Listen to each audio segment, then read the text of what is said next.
nombre es Juan Felipe de Jesús González y la fecha de hoy es 23 de agosto de 1987.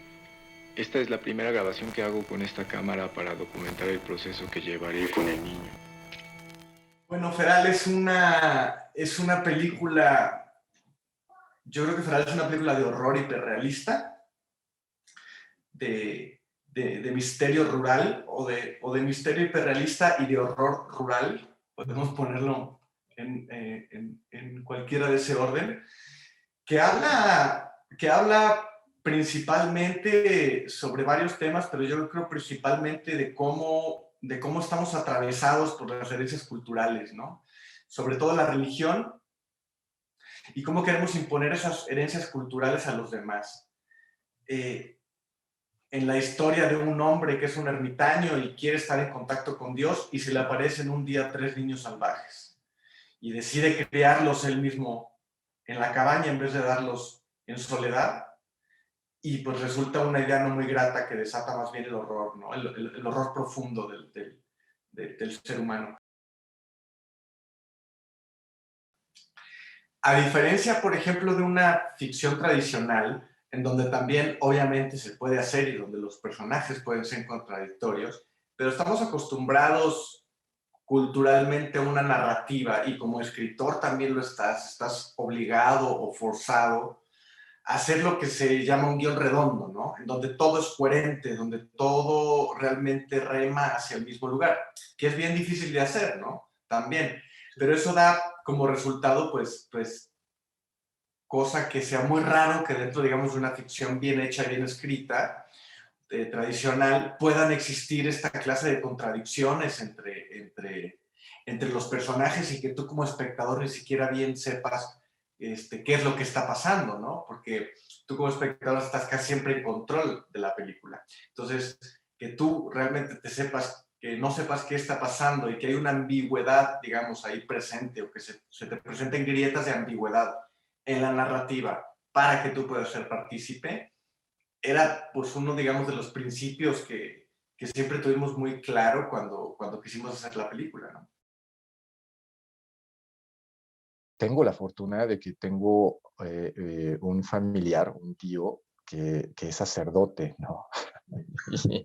Y ya me da mucha risa, pero es que sí tomé muchas cosas de él, definitivamente tomé muchas cosas de él, porque además él fue cercano es cercano más bien a toda la teología de la liberación que maneja precisamente Juan Felipe de Jesús.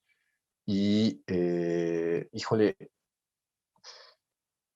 pues asistí durante mucho tiempo otra vez a la liturgia eucarística, y me volví otra vez en un fiel, en un feligrés, y estuve puntualmente cada 8 días en la celebración de la misa, estudiando a varios sacerdotes. O sea, por supuesto sí me baso en mi tío, pero estudié a varios sacerdotes, sobre todo a los monjes benedictinos, porque en la Ciudad de México hay varios centros que dependen de los monjes benedictinos. Y pues era tomar desde la forma en que se conducen ellos, en la forma en que hablan, ¿no? La forma en que respiran, la forma en que transitan.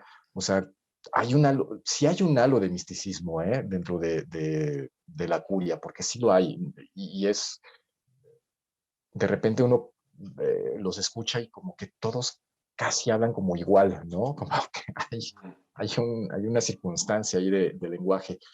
Y después, por fortuna, pude acceder a un libro del maestro Fernando M. González, que él documenta muy bien todo el proceso psicoanalítico y el contexto social de Santa María de la Resurrección, que es este monasterio benedictino que se habla dentro del largometraje, en el cual Juan Felipe de Jesús fue un estudiante y posteriormente se convirtió en un monje. Entonces, sí pude documentar muy bien ese proceso. Y arrancamos como con alrededor de 100 niños.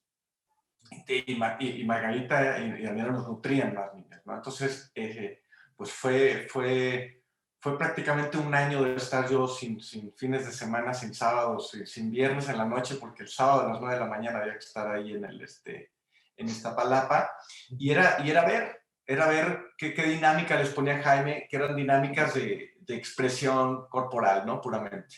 Entonces, al final de la sesión, pues platicábamos y recortábamos el grupo. Y poco a poco ese proceso duró aproximadamente un año hasta que llegamos a los 3 niños finales, que dijimos, estos son los que, porque cada vez los ejercicios iban haciendo más complejos, ¿no? Yo tenía muy claro que la película tenía que ser una película de horror, pero habría que tener un horror profundo.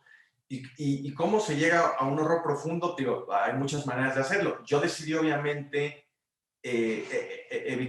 evitar cualquier construcción sobrenatural. Uno, por principios, porque creo que el horror sobrenatural, sobre todo occidental, es propaganda cristiana. Digamos, estamos acostumbrados justamente a ver eso, ¿no? A ver al fantasma y el creyente en Cristo que expulsa el fantasma, ¿no? Entonces, claro, Cristo no hay parte negativa, sino hay parte positiva. Entonces, digamos, mucho de eso es propaganda cristiana y no estaba interesado, digamos, en hacer eso. Estaba interesado en provocar un horror mucho más real. A mí me gusta el slasher mucho, por ejemplo, como subgénero, porque es un horror, digamos, es tan espantoso que les puede pasar a cualquiera, ¿no? ¿Qué situación más horrible y más posible sería que un loco empiece a perseguirte con una serie de instrumentos puntiagudos o punzocortantes para asesinarte? Y eso es algo que nos puede pasar a todos, ¿no?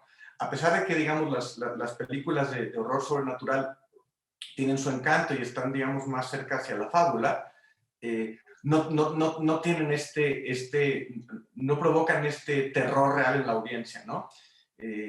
Como pudiera ser hallarnos un día solos en nuestra casa y que alguien quiera entrar ahí adentro, ¿no? El género de la invasión del hogar. Entonces, era para mí muy importante mantener la película en una línea de horror terrenal, del horror que pudiera haber pasado.